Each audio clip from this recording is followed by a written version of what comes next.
Puzzle Bukkit. Hi, everybody. Hey, everybody! Welcome back to Fuzzle Bukkit and Friends for another installation of, our Wednesday show. Yeah. But in all seriousness today, because Hearthstone's serious business, we've got special guest Dreadmaker dialed in via Skype to answer your questions on deck building, Hearthstone, winning lottery numbers, ask him anything, and if he doesn't like us, he'll just hang up. So, So hi, Dreadmaker. Yeah.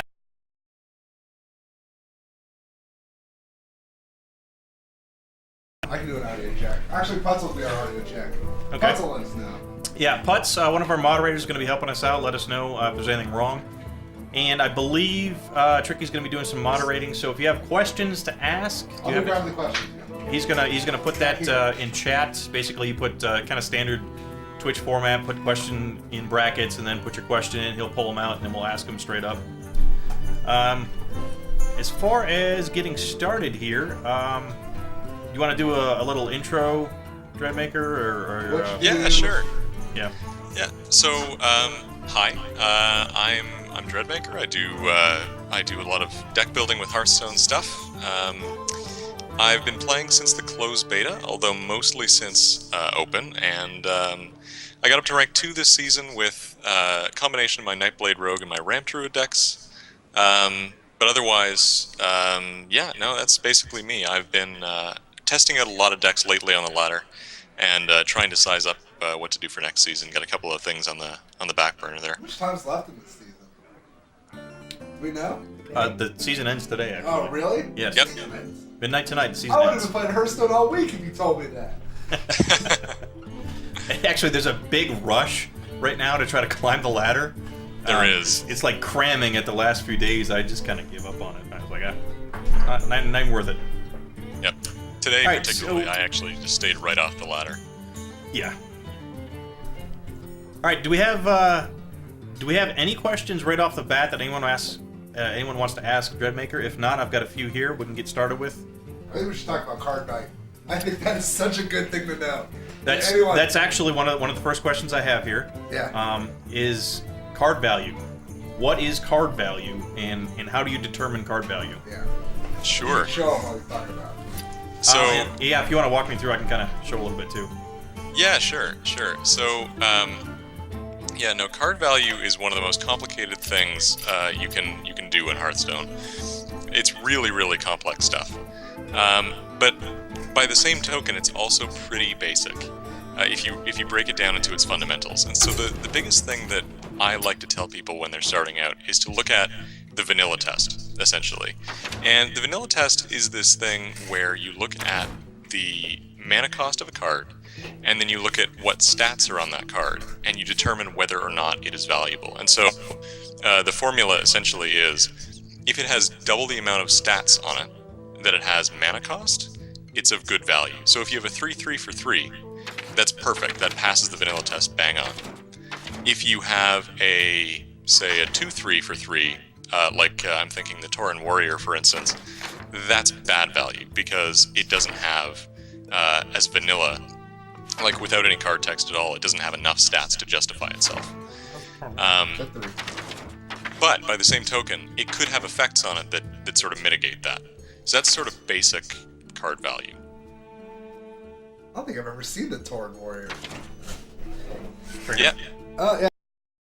I have seen him. I guess I could have done the search, but yeah. So I mean, that makes perfect sense. You know, your 2/3 is 5, 3 doubled is 6. I mean, that's a really good, easy test. And then everyone knows the good old-fashioned Yeti, Yes. which of course is more than double the value of your mana cost. That's right. So, And sometimes you get those cards that are absolutely incredible value, and the Yeti is one of them, where you just basically have, it's 4/5 for 4, and so you automatically get better stats for what you're looking for. And a lot of people have said that it's weird in a way that it's just sort of a blank card, right? But if it wasn't a blank card, there would be something bad on it, right? It would be Right. a negative thing, because it's already an excellent value as it is. You have other cards too that certain card attributes, so things like Taunt, even, or a Death Rattle or something like that, can actually add to the value as well. So if you look at the the Senjin Shieldmaster, which everybody, that's sort of like the other side to Chillwind Yeti, the more defensive side. It's a 3/5 for 4, and so it's actually exactly the vanilla test, right? 8 stats. But it has taunt on it, and so that taunt is actually worth another, call it a stat point, call it half a stat point, whatever you'd like, but it sort of kicks it over that value just a little bit. So it's vanilla plus. Exactly. Yeah. And that's what you always want to look for. That's interesting because I've noticed a lot of people have asked me about building decks and things, and I notice a lot of people focus on the battle cry or the whatever stat is on there versus a blank card. So, you've got an Ancient Brewmaster, which that's the same as a Yeti, right? Except the 5/4 is reversed and it has this battle cry. So, does that value still apply the same? Because even though the health and attack is reversed, it's still a great card. Well, so that's a good question. And so I would say not quite as much. Because the other thing that matters when it comes to stats is stat distribution, right? And so there is actually a fairly significant difference between a 4/5 and a 5/4. When you're dealing with a 4/5, it's something that will live through a lot of stuff, right? I mean, if you think about it, it'll live through a Flame Strike, which is basically like your test for it'll survive most things. It'll live through Consecrations, it'll live through, you name it. Very few things can do 5 damage AoE, and if it is a single target, that's a lot of mana, right? You're thinking like a Starfire for 6. Right. An Ancient Brewmaster only has 4 health, and so it's the same amount of stats, but it's a lot weaker. And from 4 to 5 is actually a fairly significant change. So just based on stat distribution, it's a little bit weaker. That said, though, the battle cries do matter. The battle cries matter a lot. And so the battle cry on the Ancient Brewmaster is a good one, that it can return something interesting to your hand. But for the stat distribution, you're actually usually better to go with the Youthful Brewmaster, which is a 3/2, because that's actually an excellent stat distribution at that particular.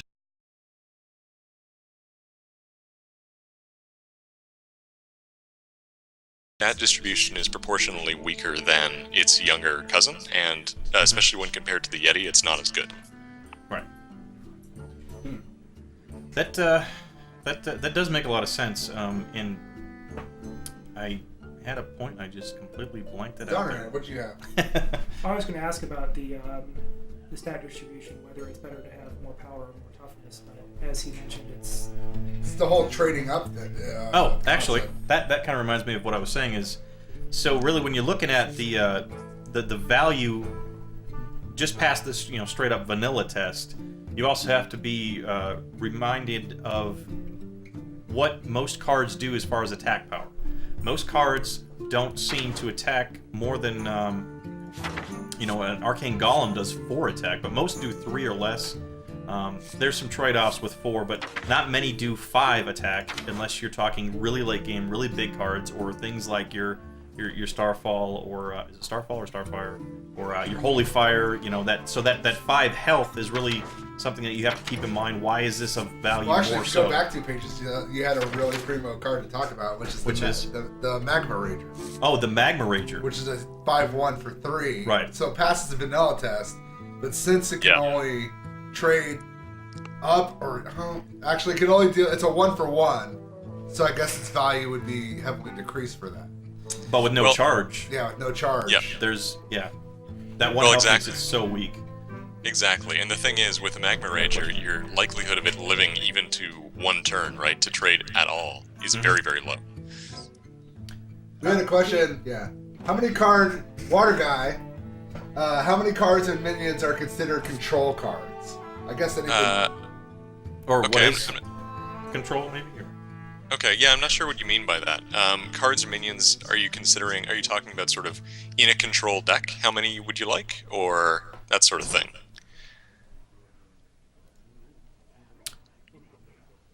Yeah, I think we still have like a 30-second delay, right? Yeah, there's a 30-second kind of a 30-second delay between questions. But you and got what they're Putz's gonna hear, questions, so you can ask that. Then Putz asks, how much of a card value is considered when it requires buffing or has unlimited buffs? So you're talking like you're raging... Is it like a questing adventure, I guess? No. One thing that might help with these questions is specific cards, if you have something in mind. Sure, yeah. I'm thinking he talks like the Worgen right there, the Raging Worgen. You know, it almost, or not that, the Berserkers, Yeah. that's what I'm talking about.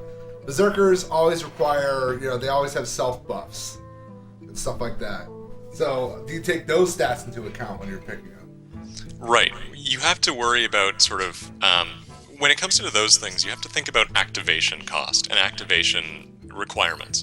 And so a lot of cards like an Ancient Watcher is a good example. You have cards that sort of they're good on their own, so the Yeti just comes into play and you can play him, he's a 4/5 and that's great. Then you have cards like the Ancient Watcher, or things like the Worgen, or things like the Imani Berserker, which either have very little value or no value on their own, or will gain value if you do something special. So for like an Ancient Watcher, a lot of people are interested in this idea of, you'll put down a taunt beside it and suddenly you have a 4/5 taunt on turn 2 if you have a Sun for your Protector. Or if you use the Ironbeak Owl, suddenly you have a 4/5, you have a Yeti on turn 2 once again, which is ridiculous. But that requires 2 cards to activate, right? When we're looking at something like the Imani Berserker or the Raging Worgen, you have to look at their stats as they are without being activated at all, because the likelihood is your opponent will consider them high priority targets and they'll kill them very quickly. But essentially, you have to look at whether they're worth it on their own, and then what the likelihood is that you will be able to get their bonus. So for the Worgen, I really like the Worgen actually. It's a 3/3 for 3, passes the vanilla test, totally acceptable. But by the same token, if you can get, a couple of damage on it somehow, then it's a fantastic card. And the likelihood that you can do it every once in a while is actually pretty high. So in mage decks, in warrior decks, things like that, where you can reliably do a damage to your own creatures, I love the Raging Worgen, and you can generally assume that you can get its value that way, extra value. Okay, so you have to consider how many cards does it cost you to activate that ability, and also what is or I guess it's more important to consider what is the card's value before you activate it first, Yep, and then exactly. how many it takes. And I Think think about the it reason, in a worst case scenario. Right. And I think the reason why Putz asked that question, I was talking to him last night about using Elven Archers to activate. It was either a Raging Worgen or a Berserker. Right. So to consider that, well, you're spending 2 cards. You need that Elven Archer to activate, but then you also have to make sure that you have both of those in your hand first of all. Exactly. And the mana. And so it becomes And mana to do it. So. Yeah, it becomes a sort of a combo, and it can become a lot more situational. And generally speaking, people are less interested in doing combos, or at least they're less reliable.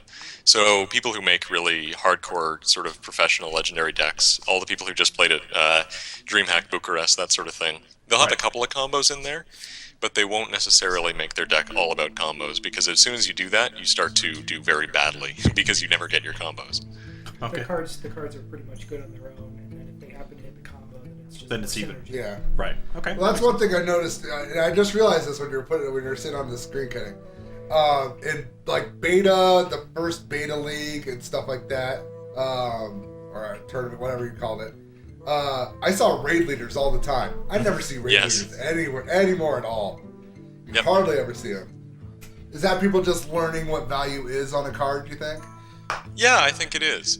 Raid leaders were, and I'm not actually sure, I haven't played these decks in a very long time, but raid leaders were actually included in most, if not all, of the sort of the stock decks that they give you when you don't have any other decks and you're just starting the game. Right. And it certainly is it's in your first cards. And so it's interesting because it's a really bad value, right? It's 2/2 for 3. That's gross. But by the same token, basically, if you think about it in terms of stats and what would make it worth it, you need to be buffing 2 other creatures, right? Because essentially, in order to get the 2 extra stats that it's down, because it's 4 stats for 3 mana, you need 6. You need to have 2 other creatures on the board that you're buffing. So that basically means that it's so situational. You have to have 2 other creatures on the board, and they need to both be able to attack right away. Otherwise, it's pretty useless. And if they kill the raid leader for free, if they kill one of your creatures, its value goes right down. So really, really situational for what it is. I think the raid leader was actually nerfed too, wasn't it? A 3/3 for 3. Was it? I'm not sure actually. If they did nerf it, it was way back in closed beta. Maybe a 2/3 or 3/2 or something. I think one of the reasons was it was nerfed, but I could be wrong on that. Yeah. Now, getting back to Water Guy's question, Yeah. Perhaps we should explain what board control means. He says, how many cards on the board are considered board control is what I mean. Okay, sure. So Okay. essentially when it comes to that, it's not necessarily how many cards, but the difference between sort of your board and the enemy's board. And so if I have, if you have an empty board and I have even one creature, that's basically board control, because at that point I can do whatever I want and you have to answer me, right? But if we have, if you have 3 creatures on the board, if I have 2 creatures on the board, it sort of depends on what they are, right? So like, if you have 3 creatures and it's like 2 leper gnomes and an elven archer, and I have 2 molten giants, I probably have board control, right? But it's one of those sort of weird questions that it's difficult to put your finger on. But essentially, when you're thinking about who has board control, think about who's attacking and who's defending. So who is in the position that they have to clear the other person's board to live, and who's in the position that they can sort of do what they want and let the other person answer them. That's sort of more the key. That sounds like a pretty good explanation, actually. It's, who's in the defensive posture, who's in the offensive posture, Are you able to control the situation and attack, or do you have to worry about, oh, they just played all these minions, what can I do to stop them from hurting me? And so it doesn't really equate necessarily to, I've got 3 and you've got 2. A straight numbers game. Sometimes it does, I guess, but that makes a lot of sense. That's a good way to put it. Absolutely, yeah. So this is the number one question that I'm sure everyone gets, and it's, you see a deck online, but you're brand new and you have no cards. How do you pick alternatives? Absolutely. How do you do it? So I made a video on this recently, actually, and I did it because I know that it's one of those things that really, it's like the number one question. It really is. The other one, and this is forthcoming, bit of a preview, I'm also going to be making a video shortly about how to replace legendaries, because that's the other big question. And so, essentially, when you're looking at that, you have to think about what the purpose of those cards is, right? So what slot they're filling. Usually, people don't just throw in rares and legendaries into a deck for the purpose of them being rares and legendaries. Usually, they have a reason behind them. So, like, if you think about a control warrior, for instance, that's like the most obscenely expensive deck you can possibly have. Tell me. The whole purpose of that deck is to hold off until you can drop your absolutely giant creatures at the end and steamroll them, right? And in order to do that, they use some very, very good, high-value endgame steamrolling cards. So you've got Grom Hellscream, you've got things like Alexstrasza to fix your health back up, you have Ragnaros. But when it comes to doing that on a budget, well, I mean, okay, so first of all, I have to tell you that you can't really do a control warrior on a budget. But things like those big endgame threats, just replace them with the big endgame threats that you have. So if, for instance, you have like a friend of mine didn't have Ragnaros for a long time, but he had Illidan instead. So I said, put Illidan in your decks and make sure that you have some cards to use, right? Use what you have. If you don't have something huge, use Boulder Fist Ogres. They're the Yeti of the late game, really. I mean, they're 6/7s for 6. They don't die to big game hunters. And generally speaking, they're a very, very effective late game card. If you're missing big fat legendaries, use Boulder Fist Ogres, use big end game cards like that. Ravenhold Assassins are other ones that are not bad, although they're rare, they're not basic. But so that sort of thing, you gotta consider what the purpose is. For a lot of my decks, and a lot of other people's decks, frankly, they use Bloodmage Thalnos, which is a really good early value card. Gives spell power, gives card draw. Look at the purpose in the deck, look at the purpose of whether or not it's being used for card draw, or whether it's being used for the spell power, and then replace it with a Kobold Geomancer if it's the spell, or Loot Hoarder if it's the card draw, that sort of thing, you know? Mm-hmm. That's a good point, is Bloodmage Thalnos in a lot of decks isn't there for the spell damage, he's there for the card draw. Yep. So if that's really the only purpose in the deck, well, you've got plenty of card draw. I mean, mechanics, there's tons of cards that do that. Yeah. So I guess really what you're saying, and tying back into what you were saying earlier about the whole vanilla test and the value of it is, if you're looking at a Ragnaros and you don't have Ragnaros, example, but whatever additional stat is on that card is irrelevant. You're looking at the vanilla test of what can I get Ragnaros to match with a plain basic non-legendary card, and go from that angle. Sure, it's not going to be an exact match, and the deck's not going to function exactly the same without those legendaries, because their extra, ability is what makes them the legendary. In this case, Alexstrasza sets of heroes remaining health of 15. You don't have that effect, but at least you have an 8/8 on the board. So is that kind of what you mean by that?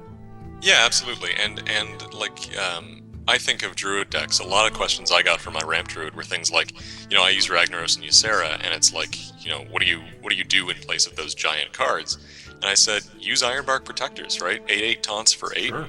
It's a big endgame threat that Druids just have. It's use the big stuff that come with it. That a lot of decks, I think most, if not all, heroes have at least one big game threat at the end of their basic card collection. So I mean, you can use that and sort of just work with that. And the other thing that's important, by the way, is that when you're new, you have to replace these things, but actually pay attention to how you're replacing them, and actually pay attention to how it will change the deck. And if that means that you don't have a combo anymore, something like that, you should try to adapt it so that you don't need that combo anymore. That sort of thing, Let's see. Next question we have. Well, Water Guy wants to know if we're going to see a Dreadmaker he wants to see a Fuzzle fight. Buck. Probably do that a little later. Yeah, absolutely. I've never seen Stealth played much. Is there a reason why Stealth isn't used more? That's a really good question. I tried many moons ago. I think back in it might have been the open beta. I tried to make a stealth rogue sort of deck, and I had a hard time. It's interesting because I think probably the major reason it's not used very much is because it actually doesn't give you as much board presence as you'd think. It allows you to sit there and buff things and be really good with that, and it also hides creatures from removal. So, if you have, as a rogue, if you use Conceal, for instance, you can do a bunch of damage and then hide your stuff so it doesn't get killed. But it means that they can just attack your face right over top of you and not, suffer any consequences. So I think that Stealth is good in some situations, and the Jungle Panther is one of the best, one of my favorite 3-drops anyway. Yeah. And the Stranglethorn Tiger is really, really good. I mean, it's 5/5 for 5 with Stealth. That's solid. But I think that we don't see a lot of stealth decks and things like the Master of Disguise, stuff like that, because it's not. It sort of takes away from the scary factor of what you have on the board, because they can safely sort of ignore it for that particular turn because they have nothing to do about it. Right, don't taunt a stealth or don't stealth a taunted creature, because then it removes the effect. I mean, Yeah. I've seen it happen so many times. Yeah. Yep. And it may be because, well, I'm just going to take that stealth creature, my Worgen Infiltrator, which is really it's an okay removal card in, say, an arena, actually, that brings up a question for later. And if you're throwing down a Defender of Argus and it gets taunt, okay, fine. Once it's used for its purpose, if it still survives, you've got a taunt. But yeah, that's a good point. That really stealth, that you just run over it. Guess so? Yep. We got Donaran. Okay, so in ladder, what are some of the more predominant deck archetypes we might see? Okay. There are. Well, so I'll preface that by saying that depending on where you are in the ladder, it changes greatly, right? So in the 10 plus area. 10 plus area. So usually the way that I saw it when I was climbing this season was from about 10 to 5 is its own category, and then 5 to 1 is its own category. Okay. And so 5 to 1 is where people really agonize over, because that's right before Legendary. A lot of players are there, and a lot of players that actually talk on the internet are there. But when it comes to 10-ish and up, the two most common ones that everybody sees are essentially aggro and mid-range hunter, and then zoo, warlock zoo. If you want to isolate sort of the decks of the season, I think those two are the ones. So Just to let you know, speak up. Okay. That's all. Yeah. That's all we're just pointing at. yeah, Putz bit of comedy. Good That's point. a comment. Couldn't hear you. Sure. So on that note, since everyone always asks this question, how do you feel about the whole hunter thing? The whole nerf How do I Unleash feel the about the Hounds, whole the thing? starving buzzard, the oh my god I hate hunters, or oh I gotta love them. Right. Well, here's the thing about that for me. I actually don't have a problem with them. I actually think that, it's interesting. If you are up against a rogue, for instance, and you're playing a druid or something like this, do you innervate out Yeti on turn 1? No, you don't, because they're going to sap it, right? Right. And so the plays you can do are sort of limited. If you're against a hunter, do you put out 5 creatures on the board at once? No, you don't, because you're going to get killed. I mean, for me, it's one of those class mechanics that's interesting, and it's something that you actually, you have to play around in order to do well, and you have to, I think that for the hunters, they have a lot of synergy. I think they have an unusual amount of synergy, and I think that taking Unleash the Hounds from 4 mana down to 2 was probably a little extreme. Maybe making it 3 might have been nicer. Yeah. But otherwise, outside of that, I don't actually see a whole lot of problems with that. I mean, by the same token, I am just as annoyed as everybody else with the vast amount of hunters on the ladder, but I don't actually think that's a problem with the hunters. I think that's a problem with people not having come up with a compelling way to get rid of them yet. That's very true. And it's interesting you bring out the amazing amount of synergy in a hunter deck. When you look at the hunter as a class and you go into arena, hunter's one of the worst picks you can do, because you can't build a deck that's synergistic like you can in constructed. I mean, that's exactly.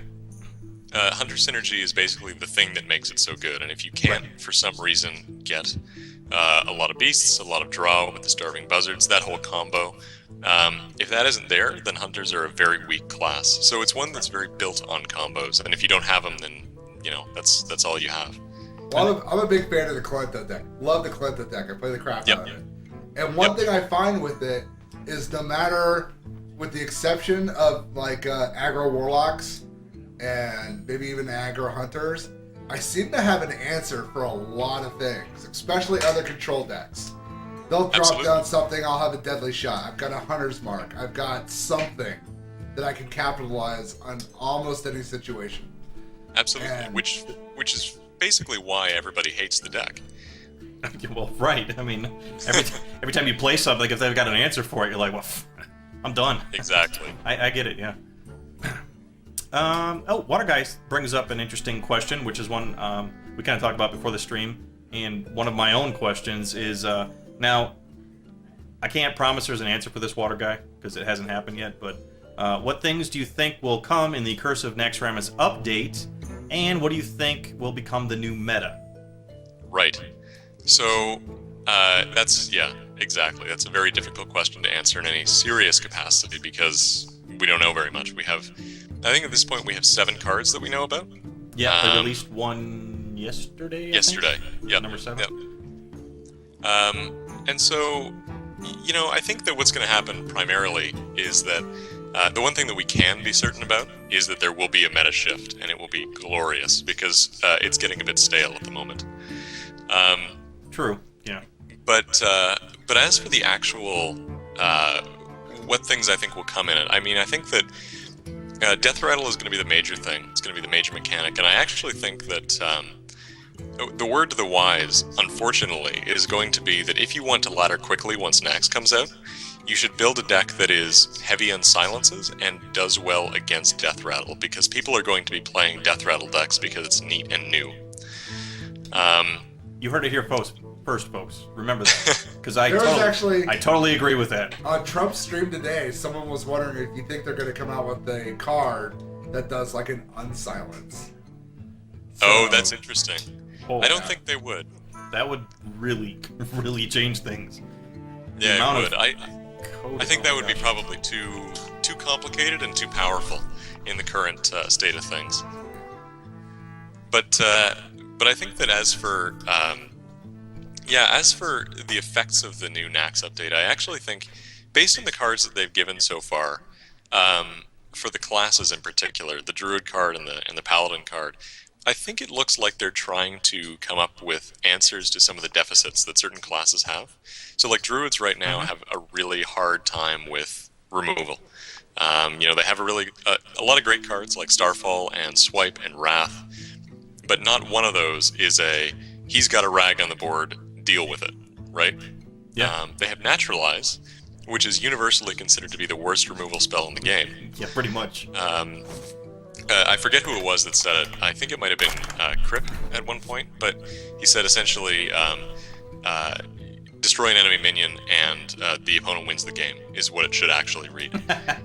But, I mean, so very few people actually run Naturalize, although I must say it is actually good if you're about to win and he puts down a big taunt, kill it, and move on, right? Right, but then you're building very, for a very specific situational. situation, Yep. and yeah, Yep. you can't really build around that.